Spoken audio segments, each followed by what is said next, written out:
नमस्कार, मेरा नाम है विवेक सिंह और मैं सच्ची घटना लेके आ गया हूँ। सबसे पहले 4 वर्ष से महापर्व छठ पूजा की आप सबको हार्दिक शुभकामनाएं। आज पहला अर्घ था। उम्मीद करता हूँ कि आप और अपने परिवार ने पूरा एंजॉय किया होगा इस फेस्टिवल को, इस त्योहार को, और छठ माँ का आशीर्वाद आपके और आपके पूरे परिवार के ऊपर बना होगा। तो चलिए कहानी की ओर बढ़ते हैं। इसकी हमारी जो कहानी है वो कहानी जो है पहले सबसे पहले 28 साल पहले की है। 28 साल पहले होता क्या है कि एक परिवार होता है, बिजनेस फैमिली से रिलेटेड होता है। उसमें एक बेटा होता है, वो बेटा अपने इस बिजनेस को आगे नहीं करना चाहता था, बढ़ाना नहीं चाहता था। पिता उसके मना कर देते हैं। कुछ समय गुजरता है, उस घर में अचानक से 5 सदस्यों का कत्ल कर दिया जाता है। किसी को भनक नहीं लगता कि किया किसने। उसके बाद उसी में से उसी परिवार में एक बेटा बच जाता है। एक बेटा बचता है, वो बड़ा होता है, तकरीबन 28 साल गुजर जाते हैं। साल 2024 आता है। 28 साल बाद इतिहास खुद को फिर दोहराता है और जो बेटा बचा था उसका एक अपना परिवार हो चुका था। उस बेटे ने जब अपना परिवार बनाया था, मतलब उसके बच्चे पत्नी तमाम, उनके 5 सदस्यों का कत्ल हो जाता है। इतिहास कुछ यूं दोहराता है कि फिर लोगों को समझ में आता है आखिर कत्ल किसने किया। आखिर 28 साल पहले जो 5 कत्ल हुए थे इसके परिवार के, वो किसने किया, और ये कत्ल 28 साल बाद इतिहास दोहराने वाला कत्ल किसने किया। ये तमाम सवालों को जवाब मिलेंगे। कहानी काफी इंटरेस्टिंग होगी, तो कहानी के आखिरी तक बने रहिए। तो चलिए शुरू से सिलसिला शुरू करता हूँ। देखिए, इसके बाद जो कहानी है वो कहानी यूपी के बनारस की। इसी बनारस में एक थाना लगता है, भेलूपुर थाना। इसी भेलूपुर थाना के अंतर्गत आने वाला एक गाँव बदैनी। इसी के पास एक पावर हाउस था। उस पावर हाउस के बगल में एक गली जा रही थी। उस गली में एक सामने आलीशान 5 मंजिला बिल्डिंग बनी हुई थी। इस बिल्डिंग में तकरीबन 40 लोग रहते थे, किराएदार, यानी 40 किराएदार रहते थे। इतना आलीशान, इतना बड़ा था कि काफी लोग रहते थे। इसी की जो पहला फ्लोर था उस पे इस घर के जो मुखिया होते हैं वो रहते हैं। तो हमेशा की तरह इनके घर में एक नौकरानी थी। पता क्या कि 5 नवंबर साल 2024 की बात है। नौकरानी हमेशा की तरह सुबह सुबह 6 बजे के करीब घर में काम करने के लिए आती है। बेल बजाती है, अंदर से दरवाजा कोई नहीं खुलता। नौकरानी दरवाजे को थोड़ा पुश करती है। जैसे ही दरवाजा खुलता है, नौकरानी की चीखें निकल जाती है। 40 के दाएं पूरा जब ये चीख सुनते हैं तो सभी नीचे आ जाते हैं। जब नीचे आते हैं तमाम जो लोग देखते हैं, वो देखते हैं इस घर की जो मालकिन है, जिनका नाम है नीतू देवी, वो सामने फर्श पे पड़ी हुई है। इनकी उम्र 45 साल। फिर ये लोग आगे बढ़ते हैं तो नीतू देवी का एक बेटा था जिसका नाम था नमन, जिसकी उम्र 24 साल थी। इसके बाद वो लोग और आगे बढ़ते हैं। उनके घर में एक बेटी थी जिसकी उम्र 17 साल थी, नाम था गुरंगी। अब वो भी एक जगह पड़ी हुई थी। फिर एक 15 साल का इनका बेटा था जिसका नाम था सुरेंद्र, जो कि बाथरूम के पास पड़ा हुआ था और देखने से लग रहा था शरीर पे कई चोट के निशान थे कि शायद इसने बचने की या भागने की कोशिश की थी। ये सब देख के तमाम जो किराएदार थे वो पुलिस को कॉल करते हैं। मौका वारदात पे पुलिस की पूरी फोर्स आती है। दरअसल एक ही फैमिली में 4 कत्ल हो चुके थे। पुलिस फोर्स में पुलिस कमिश्नर होते हैं, डीएम होते हैं, डीसीपी होते हैं, एसपी होते हैं, एसीपी होते हैं, फोरेंसिक टीम होती है और डॉग स्क्वाड आते हैं। पूरा पुलिस फोर्स तैनात हो जाता है क्योंकि एक बहुत बड़ा मामला था। इसके बाद क्योंकि अच्छा खासा फैमिली का मामला था, अमीर फैमिली का भी मामला था। इसके बाद आते हैं सब छानबीन करते हैं, इन्वेस्टिगेशन करते हैं। तमाम लोगों से पूछताछ किया जाता है तो पता चलता है किसी को कुछ पता नहीं। दरअसल जो नीतू देवी थी उसे 2 गोली, इनका बड़ा बेटा जो था नमन, उसे 3 गोली लगी थी। इसकी जो बेटी थी गुरंगी, उसे 2 गोली, उनका एक और जो बेटा था उसे 2 गोली लगी थी। अब सवाल यह था कि इतनी गोलियां चली, आखिर किसी को पता कैसे नहीं चला। 40 से 40 किरदार यूं ही चुप कैसे रह गए। जब पुलिस ने इन्वेस्टिगेशन की तो सभी ने यही बोला कि हमें कुछ पता ही नहीं चला। जब नौकरानी ने चिल्लाया तो हम नीचे आए और हमने देखा तो ऐसा दृश्य था। अब तमाम जो लोग थे वो ये कहते हैं कि इनका एक नीतू देवी का एक पति है जो हमेशा इनसे दूर रहता है और हमेशा लोगों की बीच लड़ाइयाँ होती है। हो सकता है कि ये कत्ल उसी ने करवाया होगा। तो उसका नाम था राजेंद्र गुप्ता।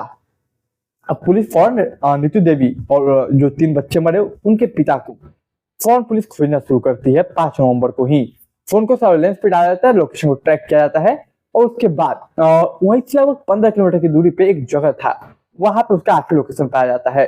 पुलिस अपनी पुलिस फोर्स से जाती है।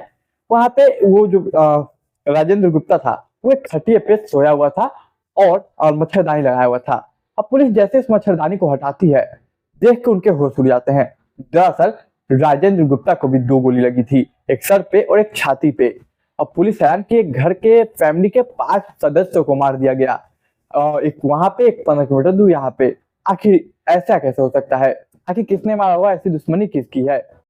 अब जब पुलिस ने इन्वेस्टिगेशन किया, तमाम चीजें की, तमाम लोगों से पूछताछ की, तो उसके बाद जब मीडिया रिपोर्ट के मुताबिक एक कहानी निकल के सामने आती है जो कि 28 साल पहले की कहानी थी। वो 28 साल पहले की कहानी को अभी क्यों रिलेट किया जा रहा है, पहले आपको कहानी सुनिए फिर आप समझिएगा। ये कहानी और कहानी आपस में जुड़े हुए हैं, तो कहानी को बीच में मत छोड़िएगा, आखिर तक सुनिएगा। तो दरअसल इसी शहर में एक परिवार रहा करता था जिसका नाम जिसका मुखिया थे पन्ना साहब। पन्ना साहब का इकलौता एक बेटा था जिसका नाम था लक्ष्मी नारायण। लक्ष्मी नारायण पन्ना साहब जो थे वो उनके तकरीबन 200 रिक्शे थे अपने, जो कि रिक्शा जो पंडल मार के चलाया जाता था पहले के समय में, तो वो रिक्शा थे 200 से ज्यादा, और कई बार और लोगों को दिए वैसे चलाने के लिए, तो वो उठा के ले जाते थे। तो इस बिजनेस को आगे बढ़ाने के लिए उन्होंने अपने बेटों को इस बिजनेस को दिया जिसका नाम था लक्ष्मी नारायण। अब जैसे ही पन्ना साहब ये बिजनेस अपने बेटे को देते हैं लक्ष्मी नारायण, उसके कुछ समय बाद उम्र की वजह से पन्ना साहब मर जाते हैं। अब ये सारी जिम्मेदारी, सारा बोझ जो बिजनेस का था वो रिक्शा वाला बिजनेस चला जाता है लक्ष्मी नारायण के पास। लक्ष्मी नारायण का अपना अपना बच्चा होता है, अपने कुछ परिवार होते हैं। तो लक्ष्मी नारायण के 3 बेटे होते हैं। सबसे पहला सबसे बड़ा बेटा राजा। जैसे राजा बड़ा तो होता है सबसे, लेकिन उसकी मानसिक स्थिति सही नहीं होती। इसके बाद राजेंद्र गुप्ता उनका बेटा होता है। इसके बाद एक और बेटा जिसका नाम था कृष्णा। ये 3 बेटे होते हैं लक्ष्मी नारायण के। समय गुजरता है, साल तकरीबन 1995 से 96 के बीच की बात है। एक जो राजेंद्र गुप्ता है वो कहता है कि पापा मुझे जो भी बंटवारा करना बंटवारा कर दीजिए, मुझे बिजनेस को आगे नहीं बढ़ाना है, मुझे बिजनेस में दिलचस्पी नहीं है। लेकिन इस बात से स्वीकार कर देते हैं लक्ष्मी नारायण। बोलते हैं नहीं, तुम्हें बिजनेस करना तो करो वरना तुम चले जाओ, हमें कोई फर्क नहीं पड़ता। इसी के सपोर्ट में यानी कि अपने पिता के सपोर्ट में आ जाता है कृष्णा।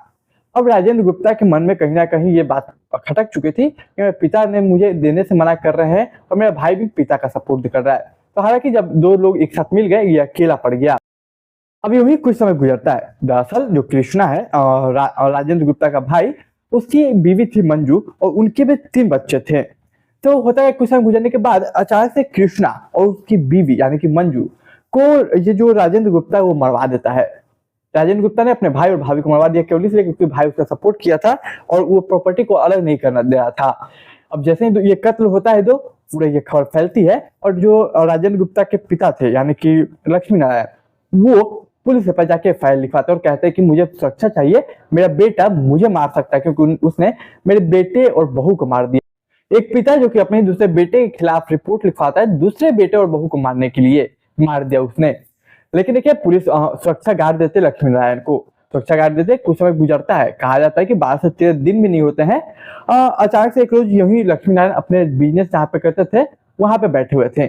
इसी सिलसिले में होता है कि अचानक से लक्ष्मी नारायण को भी गोली मार दिया जाता है सिक्योरिटी गार्ड के साथ। सिक्योरिटी गार्ड भी मर जाता है और लक्ष्मी नारायण भी मर जाता है और वहां पे एक और आदमी था वो भी मर जाता है। अब ये पूरे 5 लोग मर जाते हैं। मतलब लक्ष्मी नारायण और उसके एक बेटा पहले मर चुका था कृष्णा और मंजू, उसकी बहू भी, और सिक्योरिटी गार्ड और एक आम आदमी इस सब चक्कर में मर जाता है। इस सारा का दोस्त जो था राजेंद्र की माँ यानी कि लक्ष्मी नारायण की पत्नी जिनका नाम था शारदा देवी, वो जाके फाइल लिखवाती थाना में कि मेरे बेटे ने मारा है।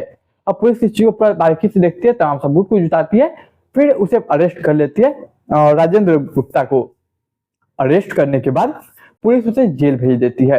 लेकिन शारदा देवी जो थी उतना स्ट्रांग नहीं थी, वो इतना केस मुकदमा नहीं लड़ सकती थी, जितना हो सकता था वो लड़ती है।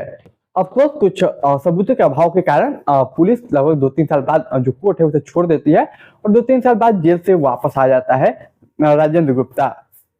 अभी जेल से तो वापस आ चुका था। इधर जो कृष्णा और मंजू की 3 फैमिली थी।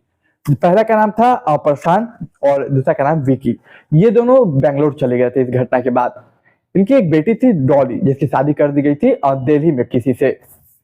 इधर ये जो राजेंद्र गुप्ता है उसकी अपनी एक बीवी थी, लेकिन ये जब जेल गया ये सब घटनाएं हुई, ये सब चीजें हुई, जब बीवी को पता चला कि मेरे पति ने एक परिवार को खत्म कर दिया, पूरे 5 लोगों को खत्म कर दिया, इसके बाद वो चली जाती है अपने मायका, कुछ देर वहां पे रहती है।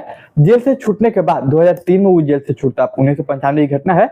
उसके बाद कुछ सालों के अंदर ये सब घटना होती है और 2-3 साल बाद छूट जाता है साल 2003 में।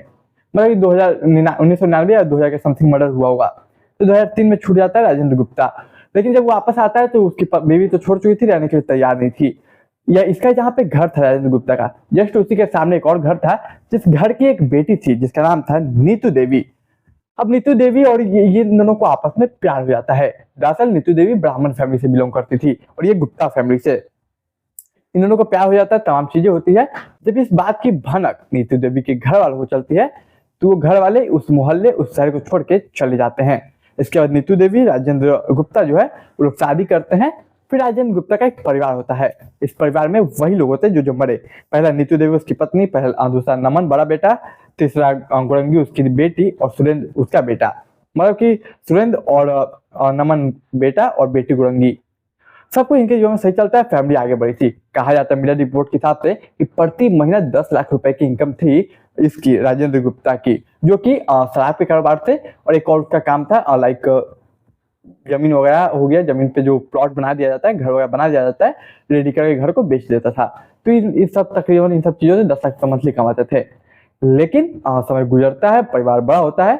5 नवंबर साल 2024 को 6 बजे जब ये सब घटनाएं सामने आती है क्योंकि उसकी बीवी को, उसके पूरे बेटा बेटी को, उसे भी मार दिया जाता है। तो तमाम जो मीडिया रिपोर्ट है, तमाम जो पुलिस वाले हैं, तमाम जो पड़ोसी हैं, वो इस घटना को उस 28 साल पहले जबकि कुछ से जोड़ते हैं।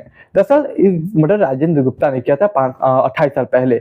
अब कहा जाए कि जो उनके जो बेटे थे पहले, मतलब कि उसके भाई कृष्णा की और भाभी मंजू के 2 बेटे, एक बेटी थी, उन लोगों ने मारा, उन्हीं में से किसी ने मारा है। दरअसल कुछ दिन पहले वही कृष्णा और मंजू के बेटे को स्पॉट किया गया था, इसी शहर में देखा गया था। और कुछ सूत्रों की मदद से उनके बेटों को और कुछ 4-5 लोगों को अरेस्ट किया गया। अभी इन्वेस्टिगेशन जारी है। लेकिन गुप्त सूत्रों का कहना यही है कि इन्होंने अपने पापा और अपने दादाजी का बदला लेने के लिए इसके पूरे परिवार को मारा है। खैर, इस कहानी का जो भी खुलासा होगा वो मैं बताऊंगा। अगर कहानी बड़ी हुई तो जरूर आपको दोबारा सुनाऊंगा, और कहानी छोटी होगी तो मैं किसी वीडियो में मेंशन कर दूंगा। और अगर आप चाहें तो 1-2 दिन बाद या जल्द से जल्द खुलासा हो जाएगा, आप गूगल पे लिख सकते हैं बनारस फैमिली मर्डर केस, पूरी डिटेल आपके सामने आ जाएगी। तो देखिए, यही थी कहानी। कैसे 28 साल पहले जो राजेंद्र गुप्ता ने अपना परिवार को खत्म किया था, आज उसका परिवार उसके साथ ही खत्म हो चुका है। अब आगे देखिए क्या होता है, कौन कातिल होता है। लेकिन आपको कमेंट में अपनी राय विचार रख सकते हैं कि क्या सबका सोचना सही है, क्या मीडिया रिपोर्ट का जो सूत्र है वो सही है, कि आखिर उसी के भतीजे ने पूरा परिवार को खत्म कर दिया। आखिर हो कुछ भी सकता है। तो उम्मीद करता हूँ कि आपको आज की कहानी अच्छी लगी होगी। कहानी अच्छी लगी तो चैनल को सब्सक्राइब कीजिए, वीडियो को लाइक कीजिए, शेयर कीजिए।